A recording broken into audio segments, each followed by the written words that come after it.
I just wanted to give a couple reasons today why I decided to switch from the Sony A7 III to the Panasonic S5.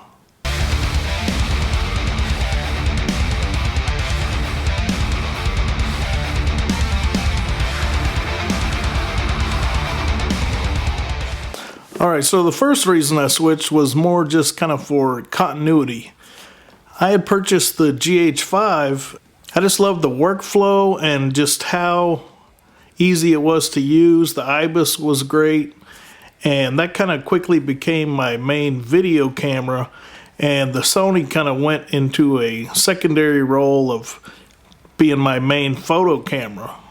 But once that happened, I was kind of having a little issue trying to get everything matched up color-wise and stuff like that. Sony took great pictures and the video was good too, but just for me, it was a little bit hard working back and forth between the two, so I wanted a little bit more continuity.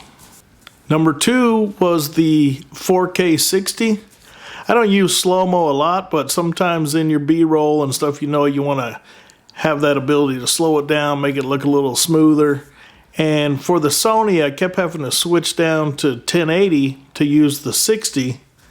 I just didn't really like having to have half my timeline at 4K, part of the timeline at 1080, upscale. And I didn't really like the slow-mo in the Sony that much. There seemed to be some artifacting and different things like that.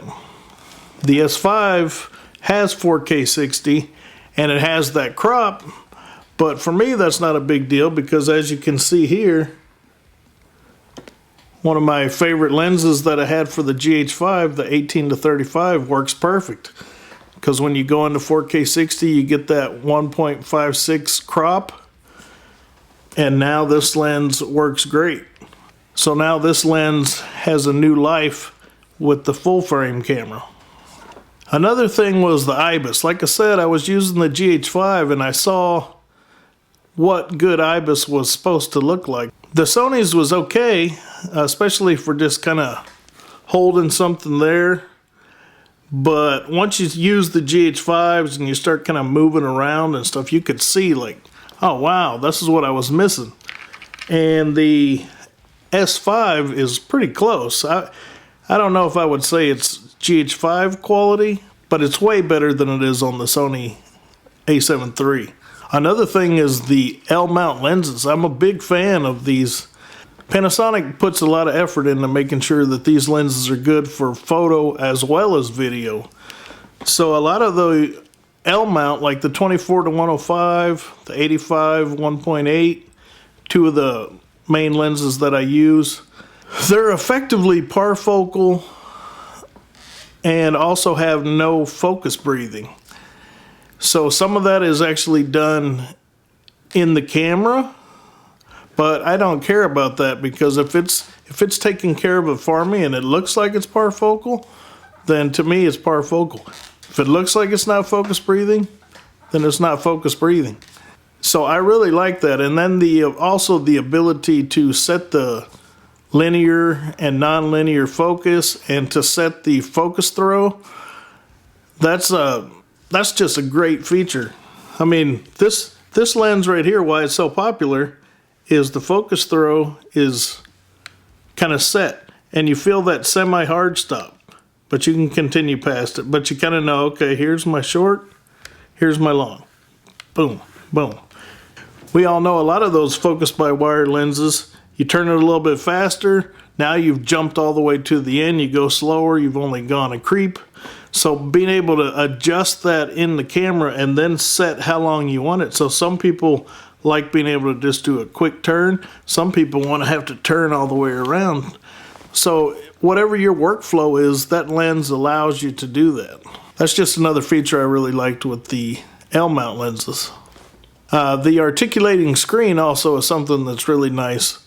Now I usually use a monitor, but sometimes you don't have a monitor or you don't want to have a big monitor attached to your camera. So having a screen that flips around and gives you those different options is a lifesaver. And kind of tying in with the same thing, the quality of the LCD screen.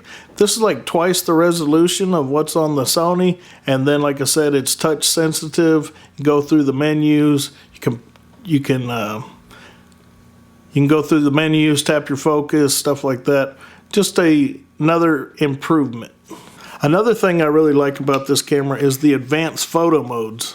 So you have the live composite, you have the pixel shift high resolution mode, you have the 4K and 6K photos, you got the focus bracketing where it takes a bunch of photos and shifts the focus point, and you got the focus stacking, which it stacks a bunch of photos to give you a real deep depth of field.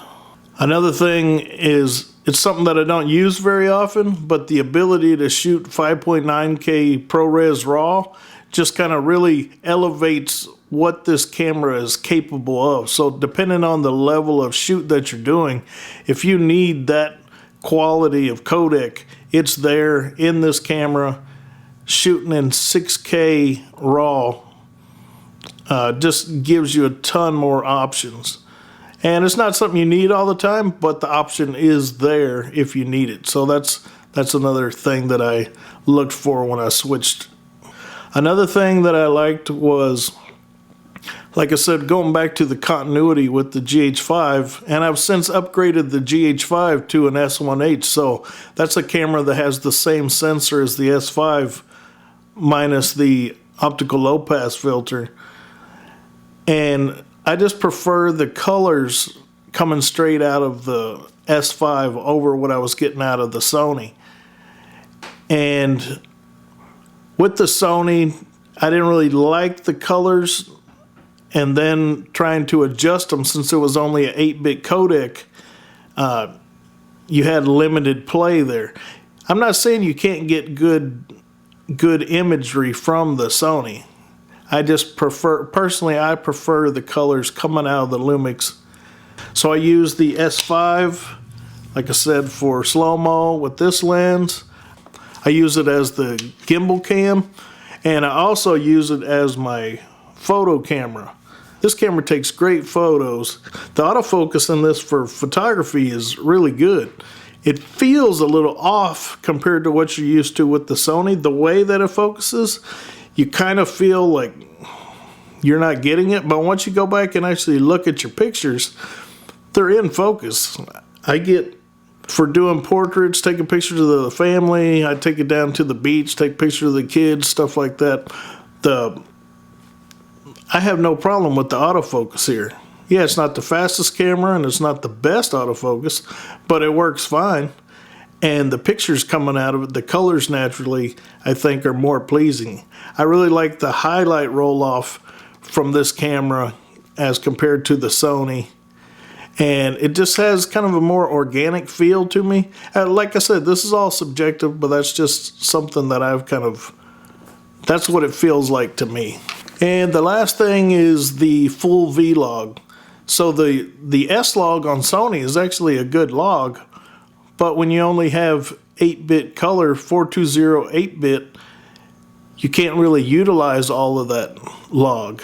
The GH5 has the V-Log L, which was nice, but this has the full V-Log, the same one that's in the Vericams. I just love the capability it gives you there. I like to start off with the LUTs from 55M Advanced LUTs. Believe his name is Dennis Schultz that makes those. If you're in the market for good LUTs, those things are, wow, he puts so much time into making those, and you keep getting updates. They have LUTs to match it up with red, match it up with airy. Just they have the stylistic LUTs that they've designed. Just great LUTs in my opinion. So that gives you a great starting point, or if you're lazy, a great ending point. I mean, it looks great. So that's just a couple of the reasons why I switched from the Sony A7 III to the S5. That's just my opinion and what I thought. Hopefully this is of some import to somebody out there. So anyway, thanks for watching. Have a good one.